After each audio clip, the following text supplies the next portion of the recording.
வணக்கம் பாட்டி. இன்பு நல்லா இருக்கிறேன்ப்பா, நல்லா இருக்கிறேன்ப்பா. நீ எப்படி இருக்கிற? சாப்பிட்டாச்சா? இன்னும் இல்லை, இனிமேதான் சாப்பிட போறேன். சாப்பிட்டீங்களா? என்ன சாப்பிட்டீங்க பாட்டி? இல்லை சாமி, காலையில சாப்பிட்டது தான். இப்போ சாம்பார், சே சேப்பக்கிழங்கு பொரியல். போய் சாப்பிடணும், இன்னும் சாப்பிடல. ஐயையோ, விஷ்ணு லாயரா? ஆமா, பிடிச்சி உள்ள போட்டுருவாரு.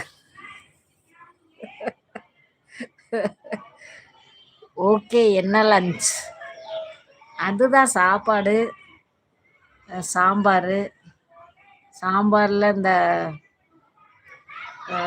சௌ சௌ மேரக்காய் சாம்பார், சேப்பக்கிழங்கு பொரியல்.